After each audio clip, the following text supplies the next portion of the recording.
And finally, why is Radio 3 embarrassed of classical music? I'm joined by Damian Thompson and Igor Toronyi-Lalic to discuss the channel's new and not so exciting schedule.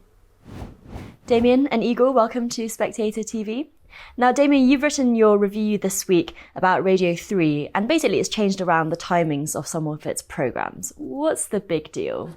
One big deal for me is that the best thing Radio 3 has ever done for the last, well, it's been in Saturday morning slot for, it would be 60 years this December, is Record Review. It's wonderfully learned survey of new recordings, plus building a library in which they compare famously all the different recordings available of a particular work. I mean, it's more or less impossible now, but it's so learned, but also funny, and it used to be quite bitchy in the past. And there's a touch of the old Radio 3. And now the music returns to the tragically compromised key of C sharp minor, which people used to make fun of, but actually it was fun, wasn't it? It was great. It was vicious. Particularly when it was vicious. It's fantastic. It was fantastic. And now that serious programme has been taken from its prime slot and moved to Saturday afternoons. Now, I know that you can hear everything on BBC Sound, so in a sense, it does make a difference, but it's symbolic because they've also taken Composer of the Week, which used to be called This Week's Composer, which is, for some reason, I think is a much better name, just trips off the tongue more easily. That's been shunted to the afternoon.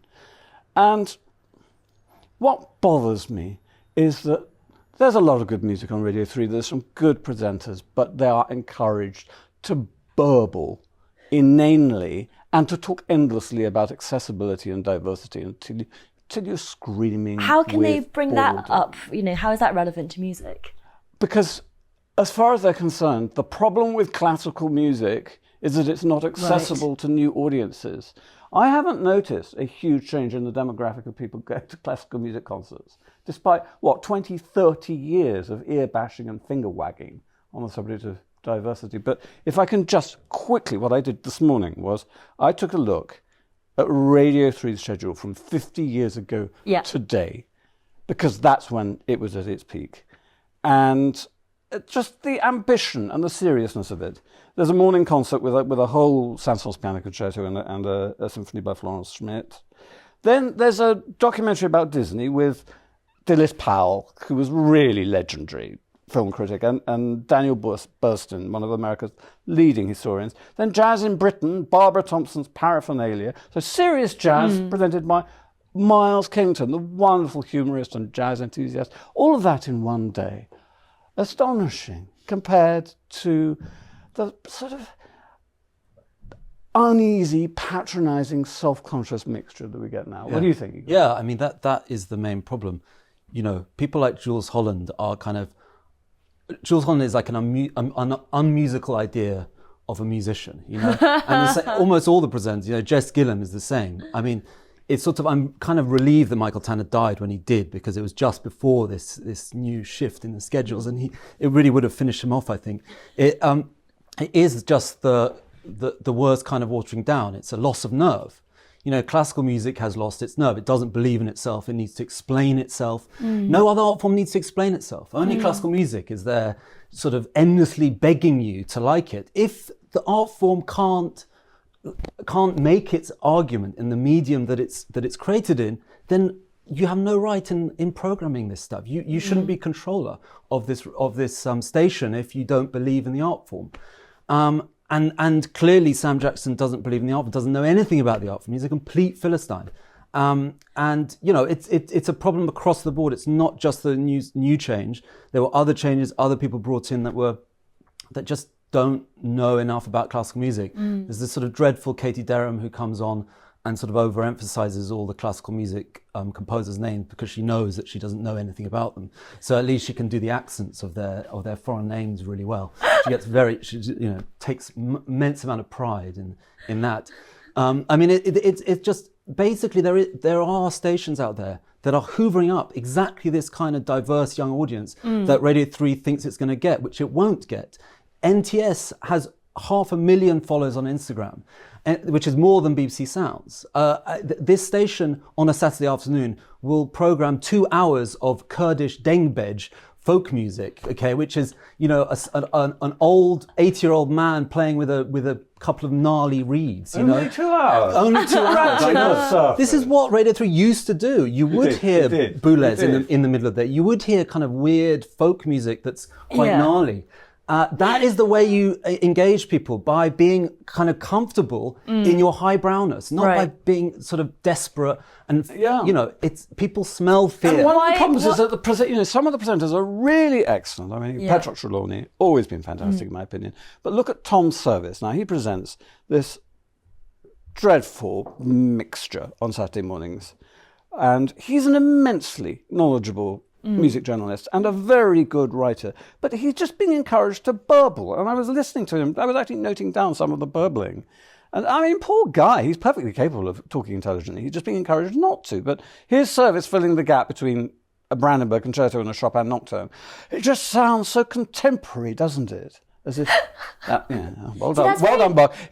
And that's the time-travelling power of all the fantastic performances I've got for you this morning. Like this one, A Dream, voice goes dreamy, of another world. And that's his segue into a Chopin nocturne. And then you've got... But let's be... I mean, Tom is not the worst. And also, he's not the worst at all. He should be running Radio 3. I mean, Tom Service really knows his stuff. Yes, he does, yeah. He's a brilliant presenter when he's given his own... sort of space to do what he wants. It's Sam Jackson. It's this guy who's come from Gold. And he's come from Classic FM as well, right? Yeah, Classic FM and Gold. And he's basically... And smooth. You know, he doesn't know anything. So is that what's happening then, this Classic FMization of Radio 3? Classic FM is a great thing.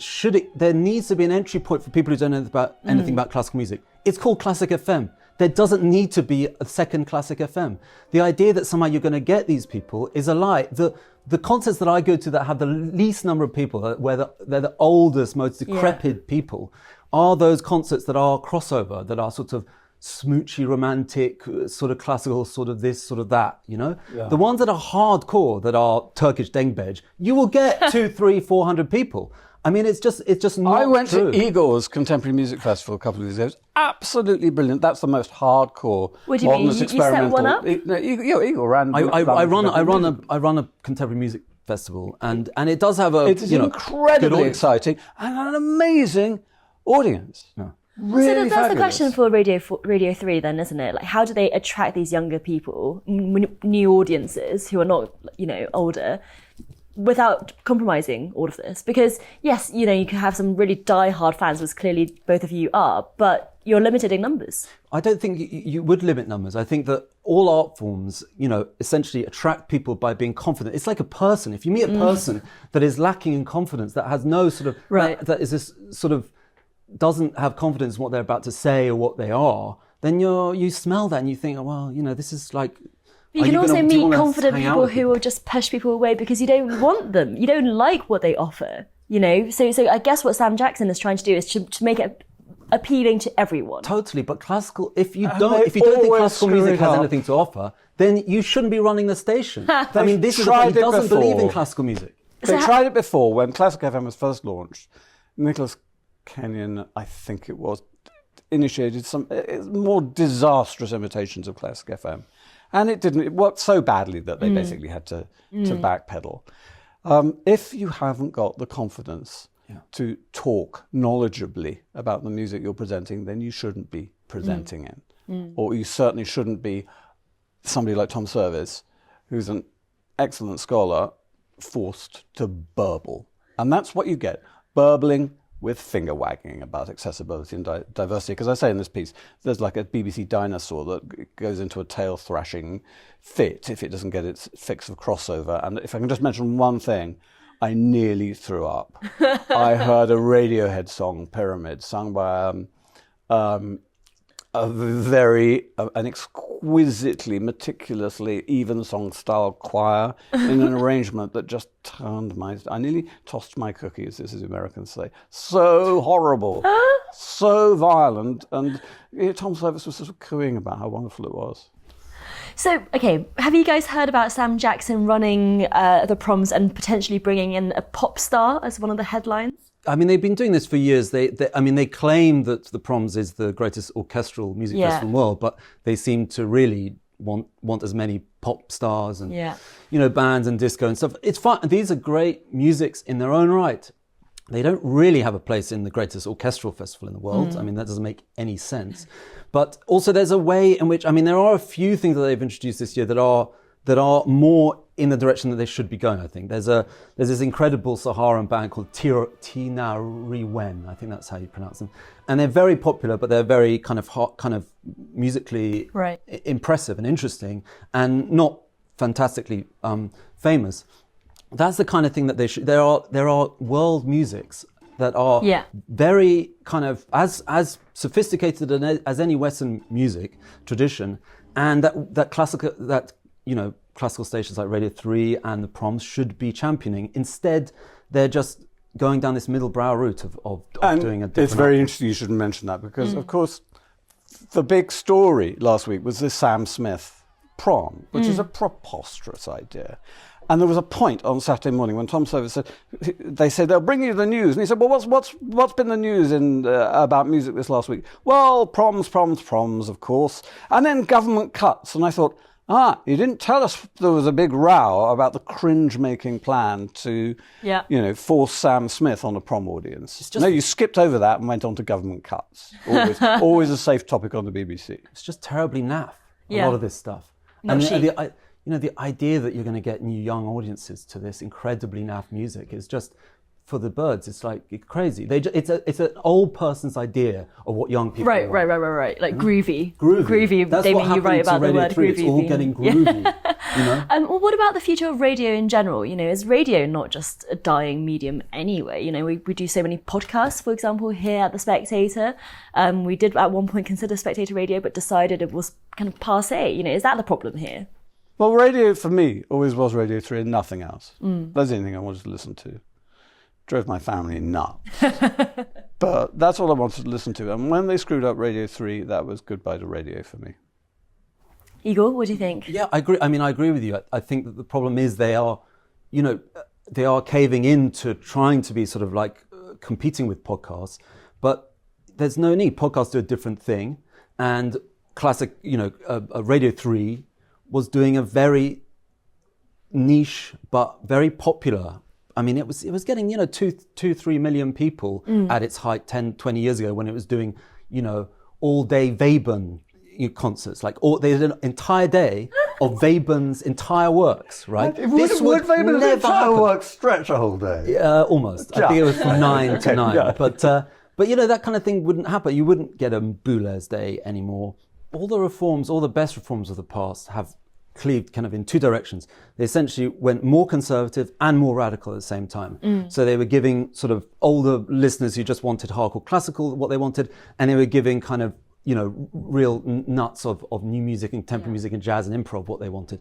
Now it's this middle stream, which is the worst, this muddy, what no one wants. Middle brow stream. That's all that Radio 3 is now, this sludge. Well, Igor and Damian, thank you very much for joining Spectator TV. Or maybe we should start Spectator Radio 3.